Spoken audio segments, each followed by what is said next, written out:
दैनिक संवाद खबरकागजर निर्भीक युव सांबादिक दीपक साहू स्मृति श्रद्धांजलि सभा कटक जिला महांगा ब्लकर दैनिक खबरकागज संवादर निर्भीक युव सांबादिक दीपक कुमार साहू स्मृति श्रद्धांजलि सभा बराईपुर पंचायत स्थित मणिझुरीर शहीद भवन ठारे विशिष्ट शिक्षाविद डॉ एकादशी प्रधान पौरोहित्य अनुष्ठित हो जाइछि।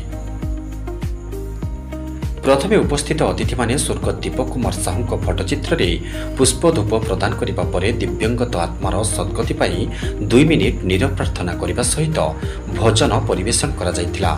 एही श्रद्धांजलि सभारे प्राध्यापक डॉ जनार्दन राउत, प्राक्तन प्रधान शिक्षक पूर्णचंद्र नायक, डॉ भावग्राही राउत, कवि गौतम चरण जेना, स्तंभकार विवेकानंद दास, कल्लोल चंद्र महांती, हरिबंधु राउत, आशुकवि विजय कुंवर, शैलेन्द्र साहू, शरद चंद्र राउत, अनंत महारणा, राजकिशोर महांती, रमेश चंद्र साहू, सरोज कुमार साहू, शुभस्मिता बेहरा, रवीन्द्रनाथ बेहरा, उषाराणी दास प्रमुख स्वर्गत साहूंकर गुणगान करने सहित आवाहक भाव संवाद साहित्यघर, वृक्षरोपण, रक्तदान शिविर, आम ओडिशा पखाल दिवस, विश्व भाषा दिवस, स्वाभिमान दिवस आदि विभिन्न सामाजिक कार्यक्रम सहयोग पाई महांगा बुद्धिजीवी संगठन तरफ दीपक को कृतज्ञता जणाइबा सहित स्वर्गत आत्मार सद्गति पाई महाप्रभु निकट में प्रार्थना करा जायतिला।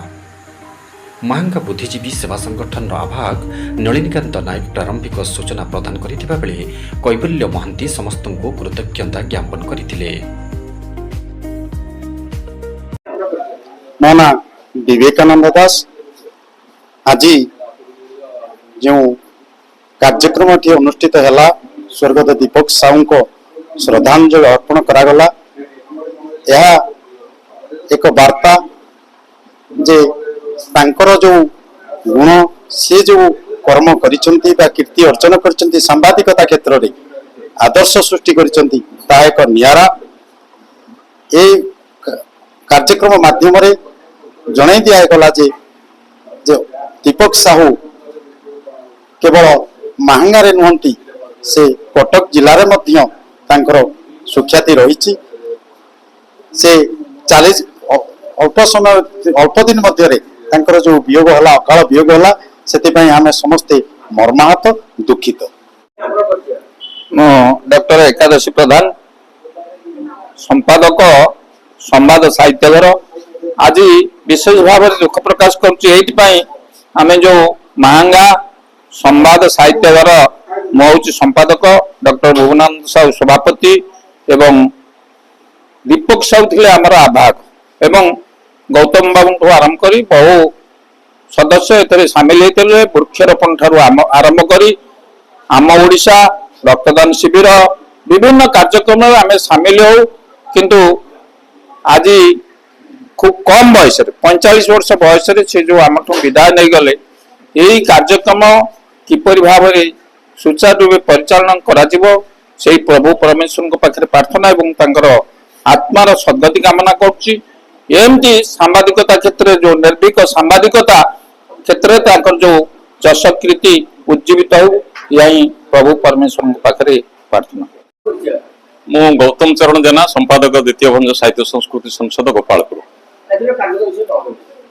आज महांगार जड़े युव सांबादिक संवादर प्रतिनिधि एवं महांगा सांबादिक संघर सभापति स्वर्गत दीपक कुमार साहूंकर स्मृति रे एक स्मृतिचारण सभा यही मणिझुरी ठारे शहीद भवन ठारे हमर महांगा बुद्धिजीवी सारस्वत सेवा मंच तरफ आयोजन होती।